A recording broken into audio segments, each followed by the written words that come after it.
Hi అండి, అందరు ఎలా ఉన్నారండి? బాగున్నారా? నేనైతే సప్త శనివారాల వ్రతం అయితే స్టార్ట్ చేశాను కదండి. 4వ వారం పూజ కూడా చక్కగా చేసుకున్నాను, ఎటువంటి ఆటంకం లేకుండా. అయితే పూజా విధానాన్ని అయితే నాకు తెలిసినంతలో మీకు షేర్ చేస్తున్నానండి. ఈ వీడియోని అయితే పూర్తిగా చూడండి, ఎక్కడా స్కిప్ చేయకుండా. ఈ వీడియో నచ్చితే ప్లీజ్ అండి ఒక్క లైక్ ఇవ్వండి.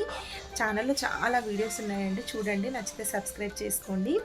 వీడియోస్ ఎవరికైనా ఉపయోగపడతాయి అనిపిస్తే మీరు షేర్ చేయండి. అయితే ఇంకా వీడియోలోకి వెళ్ళి పూజా విధానాన్ని చూసేద్దాం. నేనైతే శుక్రవారం నైటే ప్రమిదలన్నీ క్లీన్ చేసేసుకున్నానండి. ఎందుకంటే శనివారం చాలా పని ఉంటుంది, అసలు కుదరదు. అన్ని పనులు ఒకే రోజు చేసుకోవడం కంటే శుక్రవారం నైటే మనం దేవుడికి సంబంధించిన ప్రమిదలు అవ్వచ్చు, ఇవన్నీ కూడా నీట్గా క్లీన్ చేసేసుకుంటే మనకి ఈజీగా ఉంటుంది పూజ చేసుకునే రోజు. ఈసారి అయితే నేను చింతపండుతో క్లీన్ చేశానండి. చింతపండును ఒక 15 నిమిషాల ముందు నానబెట్టుకుంటే సరిపోతుంది. ఎలాగో ప్రమిదల్ని మనం ఉప్పు అలాగే విమ్ జెల్ వేసిన వాటర్లో నానబెట్టుకుంటాం కదా, జస్ట్ నానిన తర్వాత స్క్రబ్బర్కి కొంచెం చింతపండుని తీసుకొని మనం అంట్లో ఎలా క్లీన్ చేసుకుంటాం అలా క్లీన్ చేసుకుంటే ఈజీగా పోయాయండి. వెండి, రాగి, ఇత్తడి ఏ గిన్నెలైనా కూడా చక్కగా తలతల మెరిసిపోతాయి అన్నమాట. నచ్చితే మీరు కూడా ట్రై చేయండి. ఇంకా అవన్నీ కూడా ఒక బేషన్లో వేసేసుకొని పొడి క్లాత్తో తుడుచుకొని, సప్త శనివారాల వ్రతం ఎవరైతే స్టార్ట్ చేయాలనుకుంటున్నారో వాళ్ళందరికీ ఈ వీడియో చాలా యూజ్ అవుతుందండి. వీడియోని ఎక్కడా స్కిప్ చేయకుండా చూడండి.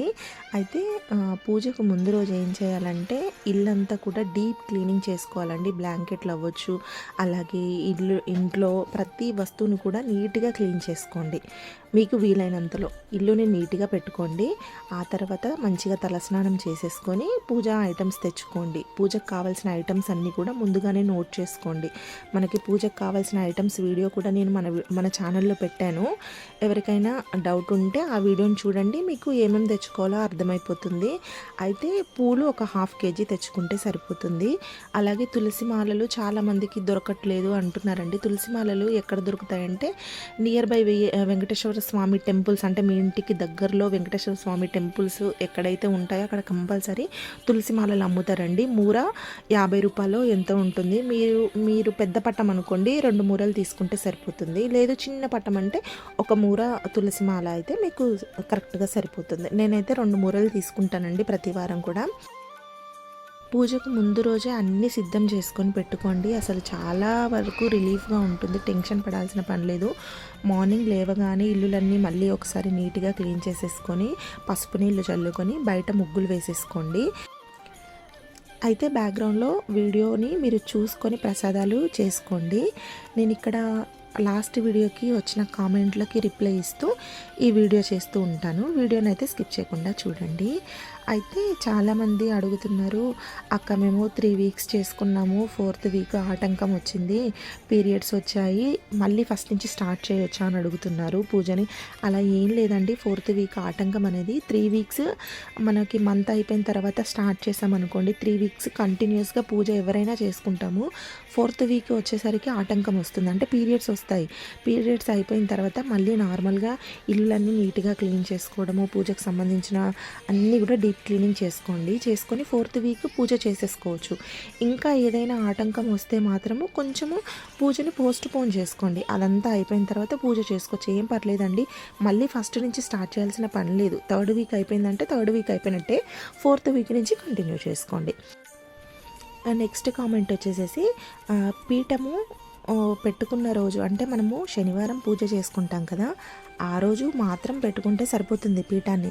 ప్రతిరోజు అలా ఉంచాల్సిన పని లేదండి. ఈరోజు ఫస్ట్ వీక్ పీఠం పెట్టుకున్నాము, పూజ అయిపోయింది, ఈవినింగ్ కదిలించేసేసి మనం పీఠాన్ని తీసేస్తాం కదా, మళ్ళీ నెక్స్ట్ వీక్ మళ్ళీ పీఠం పెట్టుకోవాలి. అలాగా ప్రతి వారానికి ఒక్కసారి మాత్రమే పీఠాన్ని పెట్టుకుంటూ పూజ చేసుకోవచ్చు.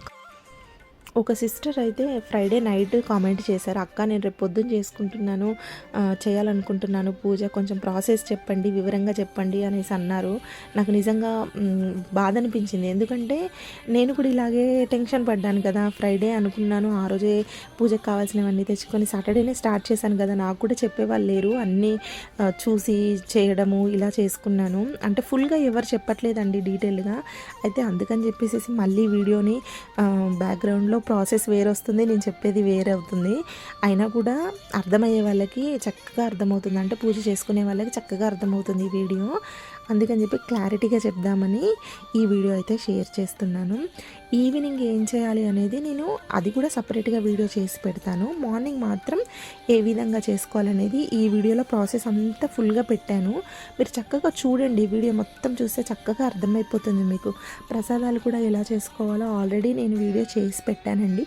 ఒక్కసారి ఛానల్లోకి వెళ్ళి చూడండి, మీకు చక్కగా అర్థమైపోతాయి. వివరంగానే నేను చెప్పాను. పూజా ప్రాసెస్ అయితే చూసేద్దామండి. నేనైతే ఫస్ట్ లేవగానే ఇల్లులన్నీ క్లీన్ చేసుకుంటాను. ఇల్లులు క్లీన్ చేసుకున్న తర్వాత బయట ముగ్గులు వేసుకోవడం ఇదంతా చేసేసుకుంటాను. స్నానం చేసిన తర్వాత గడప పూజించుకోండి. ఆ తర్వాతకి చక్కగా శారీ కట్టుకొని దేవుడికి సంబంధించిన ప్రసాదాలన్నీ ప్రాసెస్ అంతా చేసుకోండి. పిండి దీపాలు అవ్వచ్చు, ప్రసాదాలు అన్నీ చేసేసుకొని ఒక ప్లేట్లో పెట్టుకొని ఆ ప్లేట్ పైన ఒక తడి క్లాత్ని అంటే తడిపి గట్టిగా చేతులతో పిండేసి ప్రసాదాలు పెట్టుకున్న ప్లేట్ ఉంటుంది కదా, దాని మీద కప్పేసుకొని పక్కకు పెట్టేసేసుకోండి. ఆ తర్వాత పీఠం ఎలా ఏర్పాటు చేసుకోవాలో బ్యాక్గ్రౌండ్లో వస్తుంది చూడండి. ఫస్ట్ మనం దేవుణ్ణి ఎక్కడైతే పెట్టాలనుకుంటున్నామో అక్కడ వాటర్తో నీట్గా క్లీన్ చేసుకోండి. ఆ తర్వాత కొంచెం పసుపుతో నీట్గా అలికేసేసుకొని పద్మ ముగ్గు వేసేసుకోండి. ముగ్గులో కూడా చక్కగా పసుపు, కుంకుమ అలాగే అక్షంతలు కలుపుకోండి. అక్షంతలు కొంచెం పసుపు, కొంచెం పచ్చకర్పూరం అలాగే ఆవు నేతితో కలుపుకోండి, వాటర్తో కాకుండా. ఇలా అక్షంతలు రెడీ చేసి పెట్టుకోండి పూజకు ముందు. ఆ తర్వాత ఇప్పుడు పీఠం ఉంటుంది కదా, పీఠంకి కూడా వాటర్తో నీట్గా కడిగేసేసుకొని ఒక పొడి క్లాత్తో తూడ్చేసుకోండి. పీటని తూడ్చుకున్న తర్వాత కొంచెం పసుపు అలాగే కొద్దిగా నీళ్లు అలాగే జవ్వాదు వేస్తున్నాను, పచ్చకర్పూరం వేసుకొని పీటకంతా పసుపుని బాగా అప్లై చేసుకోండి మంచిగా, ఎక్కడ గ్యాప్ లేకుండా. అలాగే ఇక్కడ పసుపు అలాగే కుంకుమతో బొట్లు పెట్టుకోండి, లేదంటే పసుపు బియ్యం పిండితో అయినా బొట్లు పెట్టుకోండి. పీఠం పెట్టే ముందు దేవుడికి దండం పెట్టుకోండి, ఎటువంటి ఆటంకం రావద్దని చెప్పి. అలాగా పీఠం పైన కూడా పద్మ ముగ్గు వేసుకొని సేమ్ అలాగే మనం కింద ఎలా పీఠం పెట్టుకోవడానికి పసుపు అలాగే కుంకుమ, అక్షంతలు, జవ్వాదు, పచ్చకర్పూరం వేసుకున్నామో అలాగే వేసేసుకోండి పీఠం పైన కూడా. వేసుకున్న తర్వాత ఆల్రెడీ మనము పీఠం పైన క్లాత్ ఉంటుంది కదా, జాకెట్ పీస్, అది మనం ఆల్రెడీ వాడింది వాష్ చేసుకొని మళ్ళీ తిరిగి ఉపయోగించుకోవచ్చు అండి, ఏం పర్లేదు. లేదంటే కొత్తదైనా వాడుకోవచ్చు. స్వామివారి పటాన్ని పెట్టేటప్పుడు మనం బియ్యం వేసుకుంటాం కదా, 3 పిడికిళ్ళతోటి బియ్యం వేసుకొని పసుపు, కుంకుమ, అక్షంతలు, పచ్చకర్పూరము, జవ్వాది వేసేసుకోండి. తర్వాత స్వామివారి పటాన్ని నీళ్ళతో లేదా పాలతో నీట్గా మనం పటం తుడుచుకోవడానికి సపరేట్గా క్లాత్ పెట్టుకుంటాం కదా, నీట్గా క్లీన్ చేసుకోండి. చక్కగా చేసుకున్న తర్వాత గంధం, కుంకుమ బొట్లతో పెట్టుకొని చక్కగా దేవుడికి దండం పెట్టుకొని పటాన్ని అయితే పీఠం మీద ఏర్పాటు చేసేసుకోండి. ఇక పిండి ప్రమిదలకు కూడా నామాలు పెట్టుకోండి. ఈ వీడియో పిండి ప్రమిదల వీడియో కూడా పెట్టాను, డీటెయిల్గా చూడండి ఒకసారి, మీకు అర్థమవుతుంది. పిండి ప్రమిదలకు కూడా గంధం, కుంకుమ బొట్లు పెట్టాను. మనం పూజకు వాడే ప్రతి ఐటెంలో కొంచెం పచ్చకర్పూరం, జవ్వాదు వేసుకుంటే స్వామివారికి చాలా ఇష్టం కాబట్టి అలా కొంచెం పచ్చకర్పూరం, జవ్వాదు వేసుకోండి, సువాసన కూడా బాగా వస్తుంది. పిండి ప్రమిదల కింద ఒకవేళ తమలపాకులు దొరకలేదనుకోండి, బియ్యమైనా వేసుకోవచ్చు, ఏం పర్వాలేదు. సింగిల్గా ఒక్కొక్క ఆకైనా వేసుకోవచ్చు, లేదంటే డబల్ అంటే ఒక ప్రమిద కింద 2 ఆకుల చొప్పునైనా వేసుకోవచ్చు. ప్రమిదలు పెట్టేది కూడా అచ్చంగా నేల మీద ఎప్పుడు పెట్టొద్దండి. ఏదైనా ప్లేట్ కానీ, ప్లేట్ లేని పక్షాన మనము తమలపాకైనా వేసుకోవచ్చు. తమలపాకుల పైన కొంచెం పసుపు, కుంకుమ బొట్లు, కొంచెం అక్షంతలు వేసుకోండి. ఫస్ట్ ఆవు నెయ్యి అన్ని ప్రమిదలలో వేసేసుకోండి. లేదు ఆవు నెయ్యి లేదు అంటే నువ్వుల నూనె ఉంటుంది కదా, నువ్వుల నూనెతో అయినా కూడా చేసుకోవచ్చు. 7 ఒత్తులను కలిపి ఒక వత్తిగా చేసుకొని ప్రమిదలలో వేసేసుకోండి. అంతకంటే ముందు ప్రాసెస్ ఏంటంటే, మనం నిత్య దీపారాధన ఇంట్లో చేసుకుంటాం కదా మామూలుగా, ఫస్ట్ అక్కడ దీపారాధన చేసిన తర్వాత ఈ పూజ స్టార్ట్ చేసుకోండి. ప్రసాదాలు పెట్టే అచ్చం నేల మీద పెట్టొద్దండి, ప్రసాదం ప్లేట్ ఏదైనా అవ్వచ్చు. కొంచెం తమలపాకు, కొంచెం పసుపు, కుంకుమ పెట్టుకొని దానిపైన తమలపాకు పెట్టుకొని ఆ తర్వాత ప్రసాదం ప్లేట్ పెట్టుకోండి. అన్ని ప్రసాదాలకు, ప్రమిదలకు కొంచెం తులసి దళాలు వేసేసుకోండి. రావి చెంబులో అయితే కొంచెం పసుపు, కుంకుమ, పచ్చకర్పూరం అలాగే జవ్వాదు, అక్షంతలు వేసుకోండి. నేను ఇక్కడ గణపతిని పెట్టుకోవడానికి కూడా బియ్యం వేసుకుంటున్నానండి. బియ్యం వేసుకొని పసుపు, కుంకుమ వేసేసుకొని 2 తమలపాకులు వేసుకొని, మనం పసుపు గణపతిని అందరికీ చేయడం వచ్చు కదా, పసుపు గణపతిని చేసేసుకొని పెట్టుకోండి. లేదు మీ దగ్గర చిన్న విగ్రహం ఉంటే విగ్రహాన్ని పెట్టుకొని పూజ చేసేసుకోవచ్చు. వాయినాలు కూడా పెట్టుకొని పక్కన ఉంచుకోండి. 2 తమలపాకులు, 2 అరటిపళ్ళు, ఒక వక్క, పువ్వు అలాగే కొంచెం డబ్బులు చేంజ్ ఉంటే పెట్టుకోండి. తర్వాత స్వామివారికి మీరు ఎలా అలంకరించుకోవాలనుకుంటున్నారో చక్కగా మొత్తం అలంకరించేసేసుకోండి. మనస్ఫూర్తిగా దండం పెట్టుకొని అలంకరించుకున్న తర్వాత ఏకహారతితో అన్ని ప్రమిదలు వెలిగించేసేసుకోండి. పిండి దీపాలు వెలిగించేసేసుకొని చక్కగా దీపం ధూపం అన్నీ స్వామివారికి చూపించేసేసి గణపతి పూజ స్టార్ట్ చేసుకోండి. ఈ పూజ ఎలా చేసుకోవాలనేది 7 శనివారాల వ్రత కల్పన బుక్లో ఉంటుందండి. ఆ బుక్ పూజ స్టోర్లో దొరుకుతుంది. వీలైతే తెచ్చుకోండి. లేదు అంటే గూగుల్లో ఒకసారి సెర్చ్ చేయండి. సప్త శనివారాల వ్రతం ఆ ప్రాసెస్ అని సెర్చ్ చేస్తే మీకు పెద్ద పెద్ద పురోహితులు చేసిన వీడియోస్ వస్తాయి. వాటిని ఈజీగా ప్రాసెస్ చక్కగా మొబైల్లో పెట్టుకొని మనం చేసేసుకోవచ్చు. లేదు చదువుకుంటూ చేసుకుంటామంటే అలా అయినా చేసుకోవచ్చు. మనం చేసే చిన్న పని అవ్వచ్చు, పెద్ద పని అవ్వచ్చు, ఏ పనికైనా ఆటంకం రాకూడదు అంటే ముందుగా మనము గణపతిని పూజిస్తాం కాబట్టి ఫస్ట్ గణపతి పూజ చేసుకున్న తర్వాత మనము స్వామివారికి పూజన చేసుకోవాలన్నమాట. నేనైతే పచ్చకర్పూరంతో హారతి ఇచ్చాను. నాకు స్వామివారి అనుగ్రహం ఎలా ఉంటుందో ఏమో నాకు నిజంగా తెలియదండి. నేను అసలు ఈ పూజ ప్రాసెస్ నేను చాలా అంటే 2-3 వీడియోస్లో చెప్పాను.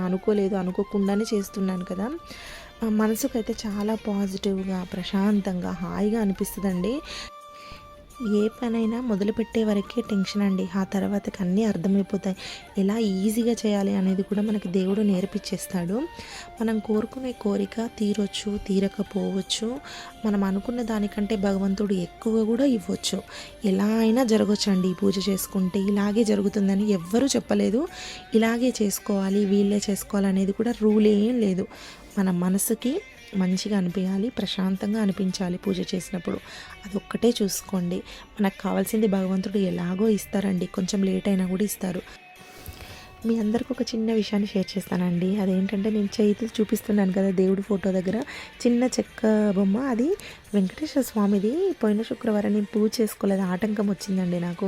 ఆ రోజు మా బాబుని బయటకు పంపిస్తే ఆ చెక్క బొమ్మ దొరికిందనమాట వెంకటేశ్వర స్వామిది. ఎంత సంతోషం అనిపించిందంటే స్వామివారు నిజంగా మనతో ఉంటారండి.